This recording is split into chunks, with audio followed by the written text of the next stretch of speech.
Bem, pessoal, depois de termos visto a aula inicial do ECA, nós vamos ver agora propriamente o ECA, o Estatuto da Criança e Adolescente.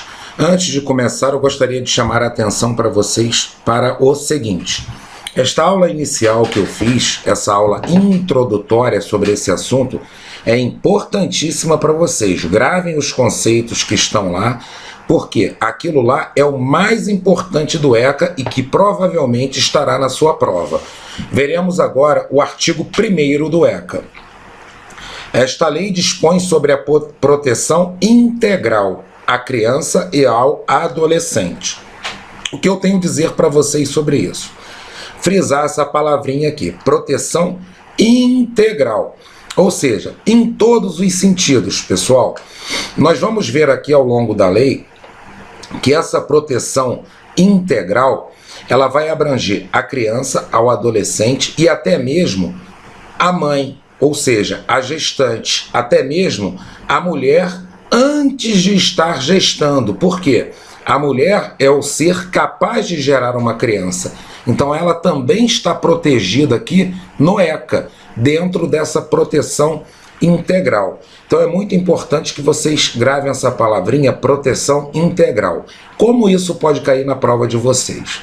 Na prova de vocês, o examinador pode colocar um determinado item que o ECA traz a proteção da criança no que tange a sua educação apenas, ou que o ECA traz a proteção à criança apenas durante o parto, ou seja, pode limitar a proteção da criança.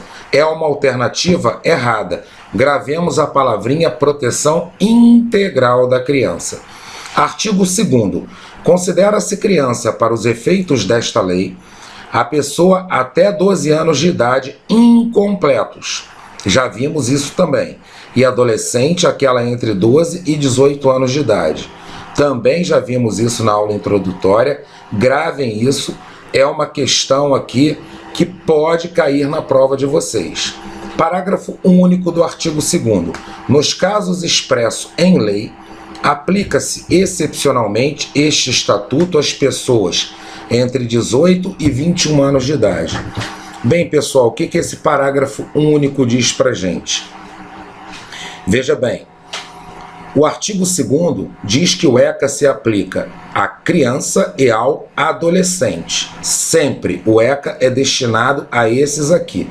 Porém, excepcionalmente, em casos expressos em lei, ou seja, tem que ter uma lei dizendo para aplicar aqui os institutos do ECA, o ECA também vai ser aplicado às pessoas entre 18 e 21 anos de idade. Então, gostaria de chamar a atenção de vocês como o examinador pode cobrar isso aqui de vocês. Colocar numa alternativa o seguinte, dizer que o ECA aplica-se exclusivamente às crianças e aos adolescentes. A alternativa estaria errada. Por quê, pessoal? Porque não é exclusivamente, somente para crianças e adolescentes. Ele também se aplica excepcionalmente às pessoas entre 18 e 21 anos de idade. Artigo 3º do ECA.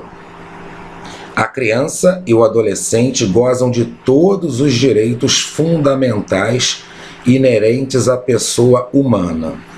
Bem, pessoal, vamos parar por aqui para eu explicar uma coisinha para vocês.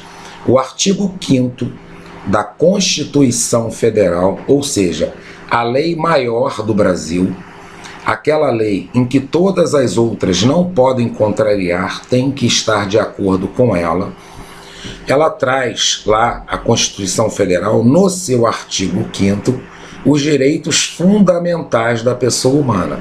Então, o que o artigo 3º está dizendo é o seguinte, que a criança e o adolescente, eles gozam de todos aqueles direitos que tem lá na Constituição Federal, no artigo 5º.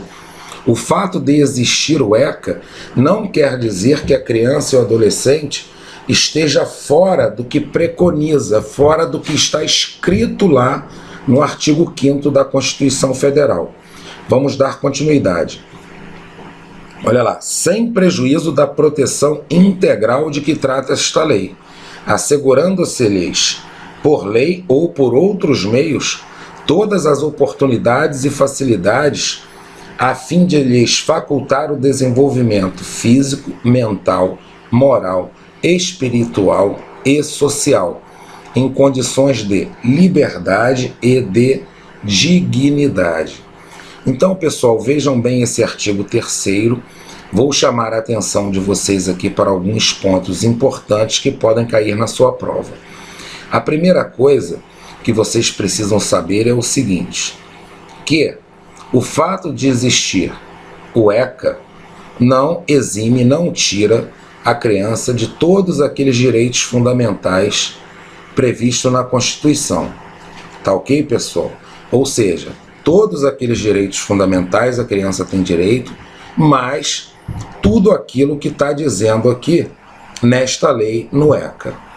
E uma outra coisa que eu gostaria de chamar a atenção de vocês é o seguinte, aonde diz aqui, a fim de lhes facultar o desenvolvimento físico, mental, moral, espiritual e social, vocês não precisam decorar isso, pessoal, senão nós vamos ter que decorar inúmeras sequências de palavras.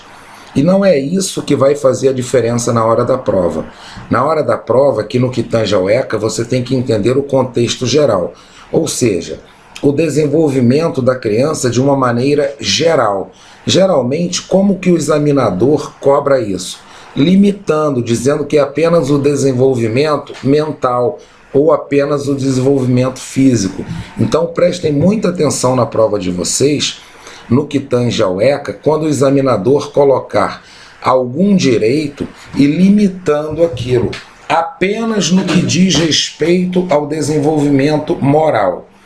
Geralmente, quando coloca apenas, está errado, porque o ECA, ele busca uma proteção integral da criança e do adolescente, em condições de liberdade e dignidade, ou seja, de uma vida digna e de liberdade, pessoal. Por isso que criança e adolescente, nós veremos que não podem ser presos. Inclusive, nós vimos isso na aula introdutória também.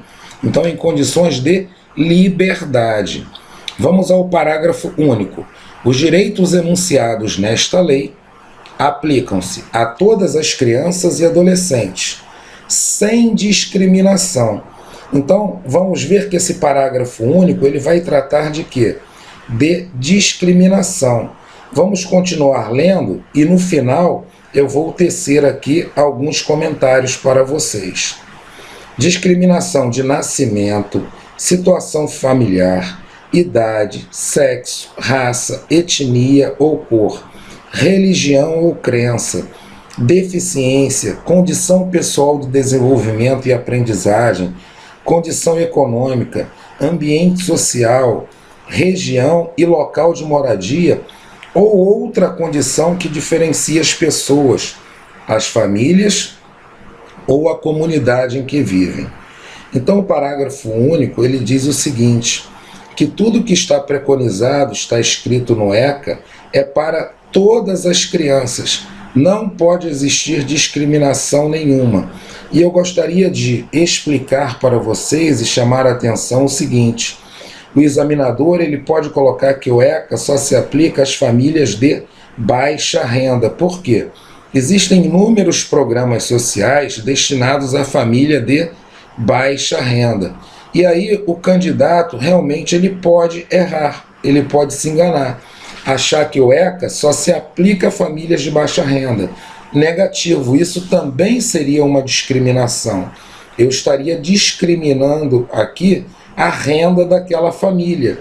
Então, as famílias com uma alta renda econômica, elas também são privilegiadas aqui pelo ECA. A criança que nasce numa família de alto poder aquisitivo tem os mesmos direitos da criança que nasce numa família de menor poder aquisitivo, no que tange a aplicação de todos os direitos aqui previstos no Estatuto da Criança e Adolescente. Pessoal, vamos dar continuidade agora e vamos aqui para o nosso parágrafo, o nosso artigo 4º. O artigo 4º traz o seguinte para a gente: é dever da família, da comunidade, ou seja, daquela localização onde vive a criança, da sociedade em geral, de toda a sociedade, e do poder público, dos órgãos públicos, assegurar com absoluta prioridade a efetivação dos direitos referentes à vida, à saúde, à alimentação, à educação, ao esporte, ao lazer, à profissionalização, à cultura, à dignidade, ao respeito, à liberdade e à convivência familiar e comunitária. Imaginem se vocês tiverem que decorar toda essa sequência de direitos. E isso aqui, no ECA, principalmente, acontece várias vezes, então vocês não precisam decorar isso. Isso aqui vocês têm que entender o quê?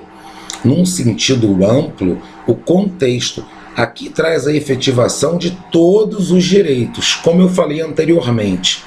Se o examinador limitar, colocar apenas aos direitos relativos a isso, a alternativa estaria errada. Mas eu quero chamar a atenção de vocês aqui, que ele diz com absoluta prioridade. Nós vamos ver aqui nesse parágrafo único o que compreende essa prioridade. A prioridade quer dizer o quê? Que primeiro eu tenho que dar atenção para a criança e o adolescente, em detrimento das outras pessoas. Isso que é prioridade. No parágrafo único, como eu falei, nós vamos ver aqui o que traz essa prioridade. E uma outra coisa que eu quero chamar a atenção de vocês é que o dever não é só do poder público, pessoal. O dever também é da família, da comunidade, da sociedade em geral e do poder público. Todos têm o dever de dar prioridade, absoluta prioridade, à efetivação de todos esses direitos aqui relativos à criança. Agora, passando ao parágrafo único, a garantia de prioridade compreende a primazia de receber proteção e socorro em quaisquer circunstâncias. Ou seja, pessoal, numa situação em que há várias pessoas que precisam de proteção e socorro, a criança ela vai ser atendida primeiro, vai ser dado primeiro o socorro à criança. Vai ser protegida primeiro a criança e o adolescente, em detrimento de outras pessoas. Precedência de atendimento nos serviços públicos e de relevância pública. Pessoal, o que é essa precedência de atendimento? Vamos exemplificar. Chegamos no hospital, uma criança ou um adolescente e um adulto. Quem vai ter a preferência no atendimento? A criança, pessoal. Gravem bem isso. Sempre a criança terá precedência nos atendimentos. Preferência também, como diz aqui a linha C, na formulação e na execução das políticas sociais públicas. Então, quando as políticas sociais públicas forem formuladas e executadas, ou seja, quando o poder público for formular ou executar, fazer na prática toda aquela política, todos aqueles programas sociais voltados para toda a sociedade, aqueles programas sociais que estão ligados à criança e ao adolescente vão ter preferência na execução, bem como na formulação. Letra D. Destinação privilegiada de recursos públicos nas áreas relacionadas com a proteção à infância e à juventude. Bem, pessoal, o que é isso aqui? Os recursos públicos nós sabemos que são escassos. Não dá para o governo fazer tudo o que deveria ser feito.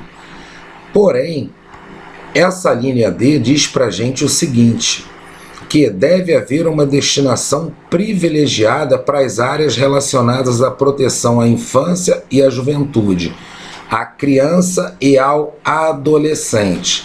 Então, na restrição de recursos públicos, ou seja, quando há poucos recursos públicos, nós não podemos deixar de contemplar as áreas relacionadas ao desenvolvimento da criança e do adolescente para alocar recursos públicos em outras áreas. Isso que quer dizer, pessoal, essa prioridade aqui absoluta para a criança e para o adolescente. O artigo 5º diz o seguinte para a gente: nenhuma criança ou adolescente será objeto de qualquer forma de negligência, discriminação, exploração, violência, crueldade e opressão. Vamos parar aí para eu explicar uma coisinha para vocês. Mais uma vez aqui uma sequência de nomes. O que vocês precisam saber aqui? Que nenhuma criança ou adolescente será objeto de qualquer coisa que possa prejudicá-los. Apenas isso, vocês não precisam decorar isso tudo. E se houver algo que possa prejudicá-los, aquele agente, aquela pessoa que agiu prejudicando, será punido na forma da lei. Isso que vem escrito aqui: punido na forma da lei qualquer atentado por ação ou omissão aos seus direitos fundamentais. Além de ser punido na forma da lei, eu quero chamar a atenção de vocês aqui por ação ou omissão. Ou seja, será punido aquele que efetivamente fizer algo, tomar uma atitude que prejudique a uma criança, e também aquele que deixar de fazer algo que teria que ser feito. E esse deixar de fazer algo que teria que ser feito prejudicou uma criança. Esse deixar de fazer algo é a omissão. Então, quem vai ser aqui punido na forma da lei? Quem agir ou deixar de agir naquilo que deveria fazer, e esse ato praticado de agir ou deixar de agir vai causar um prejuízo aqui à criança e ao adolescente. Artigo 6º, pessoal. Na interpretação desta lei, levar-se-ão em conta os fins sociais a que ela se dirige, as exigências do bem comum, os direitos e deveres individuais e coletivos e a condição peculiar da criança e do adolescente como pessoas em desenvolvimento. Esse artigo 6º é um artigo pouco provável de cair na sua prova. Por quê? Esse artigo 6º ele vem dizendo o seguinte, que quem for interpretar essa lei, quem que interpreta uma lei, pessoal? O leitor, aquele que está lendo a lei, que precisa aplicar aquilo que está na lei. Então, na prática aqui, quem vai interpretar essa lei é o poder público, que efetivamente tem que implementar e executar medidas no que tange ao desenvolvimento da criança e do adolescente, bem como também o poder judiciário, ou seja, os juízes, ao julgar alguma ação que dessa ação faça parte crianças ou adolescentes. Esse artigo 6º é endereçado a eles, mas eu vou explicar para vocês o que está dizendo esse artigo 6º. Em caso de dúvida em alguma interpretação do que esteja escrito aqui, em casos de dúvida, o leitor, aquele que está interpretando, ele tem sempre que levar em consideração o seguinte: ele tem dúvida naquela interpretação, então ele vai se perguntar, bem, isso aqui faz bem para toda a sociedade? Ou seja, leve em conta os fins sociais. Isso aqui faz o bem comum, ou seja, o bem de todos? Faz ou não? Então ele vai perguntar isso também para ele mesmo sobre aquilo que ele está lendo e gerou dúvida. Isso aqui faz parte dos deveres, dos direitos individuais e coletivos de toda a coletividade? Faz. E isso aqui faz parte da condição peculiar da criança e do adolescente como pessoas em desenvolvimento? Então ele tem que verificar esses 4 requisitos aqui sempre que ele tiver dúvida na interpretação de alguma coisa que está escrita na lei. E ele, verificando esses 4 requisitos, aquela dúvida dele que ele tem que interpretar satisfazendo esses 4 requisitos aqui. Isso que esse artigo 6º está dizendo para a gente. Dificilmente cairá esse artigo 6º na prova de vocês. Bem, pessoal, vamos passar aqui adiante no que tange aqui os direitos fundamentais. Primeiro aqui, o capítulo 1 fala do direito à vida e à saúde. O artigo 7º diz o seguinte: a criança e o adolescente têm direito à proteção à vida e à saúde. Bem, isso aqui é algo óbvio, pelo que nós já vimos até agora, né, pessoal? Que nós temos sempre que dar proteção à vida e à saúde da criança, mediante a efetivação de políticas sociais públicas que permitam o nascimento e o desenvolvimento sadio e harmonioso, em condições dignas de existência. Algo bem óbvio esse artigo 7º, dificilmente, por tudo que nós vimos até agora, vocês errariam se caísse esse artigo 7º para dizer se é verdadeiro ou falso. Vamos ao artigo 8º. É assegurado a todas as mulheres o acesso aos programas e às políticas de saúde da mulher e de planejamento reprodutivo. Vou parar aqui a leitura do artigo 8º, depois eu continuo de onde eu parei para explicar para vocês essa parte introdutória do artigo 8º. Pessoal, é assegurado a todas as mulheres. Então prestem atenção, ele não está dizendo apenas as mulheres gestantes, apenas as mulheres grávidas. É assegurado a todas as mulheres o acesso aos programas e às políticas de saúde da mulher e de planejamento reprodutivo. Observem bem que o ECA aqui, dentro dessa proteção integral que foi citada lá no início, ele também vai proteger a própria mulher. Por quê? A mulher é o ser que vai gerar aquela criança. Então, ele busca a proteção antes mesmo da mulher estar grávida, dando o que, pessoal? O direito de acesso da mulher a todos os programas e políticas de saúde da mulher e de planejamento reprodutivo. Agora eu vou continuar a leitura. E às gestantes, nutrição adequada, atenção humanizada à gravidez, ao parto, ao puerpério. Vou parar por aqui, pessoal. Vamos entender aqui até onde eu li. Vamos lá. Primeiro, ele busca uma proteção da mulher antes mesmo de ela estar gestando, estar grávida, dando acesso a todas aquelas políticas de saúde da mulher. Depois, no que tange a gestante, ele coloca aqui nutrição adequada, atenção humanizada à gravidez, ao parto e ao puerpério. Então observem que é assegurado à gestante, pessoal, durante o período que ela está grávida, durante o parto e após ao parto. O que é puerpério, pessoal?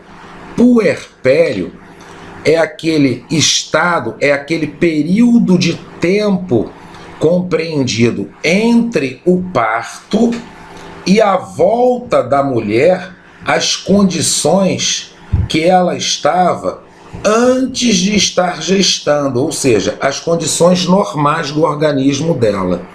Porque durante o parto nós temos o descolamento da placenta. Então, até a mulher se recuperar de tudo isso, esse período de tempo é chamado de puerpério. Então é aquele período pós-parto. E aí, continuando a leitura, e atendimento pré-natal, perinatal e pós-natal, integral no Sistema Único de Saúde. Atendimento pré-natal, ou seja, antes do parto, perinatal, durante o parto e pós-natal, após o parto no Sistema Único de Saúde. O que nós precisamos gravar disso tudo, pessoal? Que a proteção da gestante, ela é integral, tanto durante o período da gestação, no parto e após ao parto. Essa proteção é integral, é preconizada, está escrito aqui no ECA, e isso faz com que o poder público tenha que garantir, no âmbito do Sistema Único de Saúde, o atendimento para a mulher durante o parto, antes do parto e após ao parto. O parágrafo 1º do artigo 8º vem dizendo o seguinte: o atendimento pré-natal será realizado por profissionais da atenção primária. Bem, pessoal, o atendimento pré-natal é o atendimento antes do parto. E aqui vem dizendo o seguinte: será realizado por profissionais da atenção primária. Para a prova de vocês, especificamente, isso aqui vocês só precisam saber o seguinte: são profissionais da atenção primária, ou seja, não é secundária, nem é terciária. Então gravem essa palavra, decorem. Profissionais da atenção primária. Eu vou explicar para vocês, para que vocês possam ter um maior entendimento. Mas obviamente que a prova de vocês não vai cobrar isso, porque a prova de vocês coloca no conteúdo programático o ECA e os artigos que estão aqui. Então, se cair, vai cair exatamente como está escrito. Mas profissionais da atenção primária, pessoal, significa o quê? O Sistema Único de Saúde é dividido em níveis de atenção. Então, a atenção primária são aqueles locais destinados ao primeiro atendimento. Então, normalmente você tem um clínico geral ali. Aquele clínico geral é que vai dar aquele atendimento. Se a pessoa necessitar, o clínico geral diagnosticando algo, e a pessoa necessitar de um atendimento especializado, aí que ele vai para a atenção secundária. Mas isso é apenas uma explicação para que vocês possam entender esse contexto aqui. O parágrafo 2º diz o seguinte: os profissionais de saúde de referência da gestante garantirão sua vinculação no último trimestre da gestação ao estabelecimento em que será realizado o parto, garantindo o direito de opção da mulher. O que esse parágrafo 2º vem dizendo para a gente, pessoal? Que no último trimestre da gestação da mulher, aqueles profissionais de saúde que estão dando o atendimento para a mulher vão garantir o quê? Que ela seja já vinculada para aquele local onde vai ser realizado o parto. Então, no último trimestre, ela já vai saber aonde o parto dela vai ser realizado. E aí, garantindo o direito de opção da mulher. Ou seja, a mulher terá o direito de optar dentro daquelas localidades disponíveis para ela realizar o parto. Vamos passar agora para o parágrafo 3º do artigo 8º. Os serviços de saúde onde o parto for realizado assegurarão às mulheres e aos seus filhos recém-nascidos alta hospitalar responsável e contrarreferência na atenção primária, bem como o acesso a outros serviços e grupos de apoio à amamentação. O que esse parágrafo 3º quer dizer para a gente, pessoal? Que o local onde o parto foi realizado vai assegurar para a mulher o quê? E para o seu filho recém-nascido? Uma alta hospitalar responsável, ou seja, uma alta hospitalar quando efetivamente se puder dar alta. Enquanto não se puder dar alta, ela vai ter todo o atendimento ali naquele local onde realizou o parto. E contrarreferência na atenção primária, ou seja, vai haver a alta e ela vai continuar sendo atendida lá na atenção primária, bem como também há acesso a outros serviços e grupos de apoio à amamentação. Então, depois do parto, essa mulher continua sendo assistida, continua sendo tratada, a mulher e a criança. Apenas isso que vocês precisam saber para a prova de vocês. Parágrafo 4º. Incumbe ao poder público proporcionar assistência psicológica à gestante e à mãe no período pré e pós-natal, inclusive como forma de prevenir ou minorar as consequências do estado puerperal. Estado puerperal se refere a quê? Ao puerpério, que eu já expliquei para vocês o que é isso. E é normal acontecer de várias mulheres terem algumas consequências nesse estado. Algumas mulheres têm depressão e várias outras consequências. Então, aqui está dizendo o quê? Que o poder público ele tem obrigação de proporcionar assistência psicológica, tanto a gestante, ou seja, aquela que não deu à luz, bem como a mãe, aquela que já deu à luz, tanto no período pré e pós-natal, ou seja, antes de dar à luz e depois de dar à luz. Depois de dar à luz, para quê? Como forma de prevenir ou minorar as consequências do estado puerperal. Observem bem, pessoal, eu vou dar uma dica aqui para vocês no que tange a todas essas proteções aqui que nós estamos lendo sobre a criança, sobre a mulher, sobre a gestante, sobre a mãe. Sempre busca uma proteção integral. Então, se o examinador ele limitar esse tipo de proteção com a palavra apenas, vocês podem ter certeza que está errado. Então, se tiver assim, a gestante e a mãe será dada assistência apenas, prestem atenção nessa palavrinha apenas, porque essa palavrinha apenas vai limitar o quê? Limitar todas essas obrigações aqui do ECA e vai fazer com que a alternativa esteja incorreta. Passando aqui, pessoal, para o parágrafo 5º.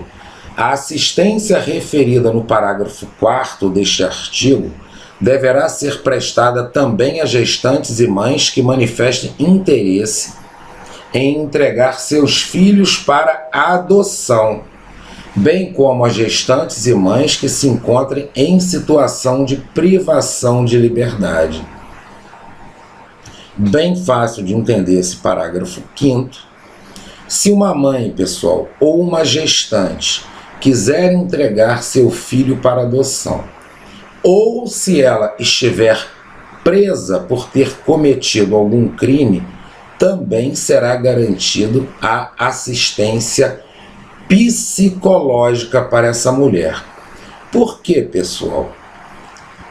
Porque quando você decide entregar uma criança para adoção, você pode ter algum problema psíquico decorrente dessa atitude, bem como o fato de estar presa.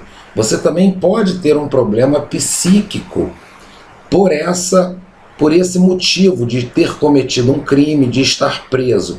Então, visando toda essa proteção integral da criança que prevê o ECA, essas mães, essas gestantes que desejarem entregar seus filhos para adoção, bem como as que estiverem presas em situação de privação de liberdade, também terão assistência psicológica, pessoal. Parágrafo 6º. A gestante e a parturiente têm direito a um acompanhante de sua preferência durante o período do pré-natal, do trabalho de parto e do pós-parto imediato, ou seja, logo após o parto. A lei não diz pra gente o que vem a ser esse imediato, quanto tempo. Então não será cobrado na prova de vocês isso. Importante saberem que é pós-parto imediato, logo após ao parto. O que tem isso? Logo após ao parto, trabalho de parto e antes do parto. A pessoa tem direito, a gestante, né, e a parturiente, ou seja, aquela que deu à luz, a um acompanhante de sua preferência. Então, ela não precisa ficar sozinha sendo atendida, estando no hospital durante ou após o parto. Parágrafo 7º. A gestante deverá receber orientação sobre aleitamento materno, alimentação complementar, saudável e crescimento e desenvolvimento infantil, bem como sobre formas de favorecer a criação de vínculos afetivos e de estimular o desenvolvimento integral da criança. Então, pessoal, aqui também bem fácil de se entender aqui o que está escrito aqui, diz respeito a quê? A orientação que a gestante deve receber. Para quê, pessoal? No que tange ao aleitamento materno e tudo aquilo que for favorecer o crescimento, o desenvolvimento saudável da criança. Parágrafo 8º, pessoal. A gestante tem direito a acompanhamento saudável durante toda a gestação e a parto natural cuidadoso, estabelecendo-se a aplicação de cesariana e outras intervenções cirúrgicas por motivos médicos. Então, pessoal, o que o parágrafo 8º vem dizendo para a gente? Pode-se fazer cesariana? Sim, é direito, sempre que houver o quê? Motivo médico que justifique. E outras intervenções cirúrgicas também, pessoal. Então prestem bastante atenção nisso. A prova de vocês pode colocar que o ECA estabelece que o parto será sempre parto natural. Errado, pessoal. Pode ser feito cesariana e outras intervenções cirúrgicas por motivos médicos. Parágrafo 9º. A atenção primária à saúde fará a busca ativa da gestante que não iniciar ou que abandonar as consultas de pré-natal, bem como da puérpera que não comparecer às consultas pós-parto. Pessoal, além de todos os direitos que são garantidos à gestante e àquela mãe que já deu à luz, além de todos esses direitos, a atenção primária à saúde, ou seja, aquela porta de entrada ao sistema de saúde, fará a busca ativa, ou seja, vai fazer um acompanhamento e controle para ver qual é a gestante que não iniciou o seu pré-natal, bem como a mãe que deu à luz, que não compareceu às consultas pós-parto, para buscar essas pessoas e procurar fazer o que, pessoal? Buscar essas pessoas para que elas tenham atendimento e assim facilite o crescimento saudável da criança. Parágrafo 10º. Incumbe ao poder público garantir à gestante e à mulher com filho na primeira infância. Pessoal, filho na primeira infância compreende-se aí os primeiros 5 anos da idade. Então, o poder público tem que garantir para a mulher grávida e a mulher com filho até 5 anos de idade que se encontrem sob custódia em unidade de privação de liberdade, ou seja, que se encontrem presas judicialmente, ou seja, estão cumprindo uma pena de prisão. O poder público tem que garantir o quê? Um ambiente que atenda a todas as normas sanitárias e assistenciais do Sistema Único de Saúde para o acolhimento do filho em articulação com o sistema de ensino competente, visando ao desenvolvimento integral da criança. Aqui, pessoal, é só a gente saber que as mulheres grávidas ou as gestantes que têm filho, elas também têm que ser atendidas e têm que ter os mesmos direitos aqui, pessoal, que as outras mulheres. Vamos parar por aqui, pessoal, para a aula não ficar muito longa, e na próxima aula voltaremos com o artigo 9º.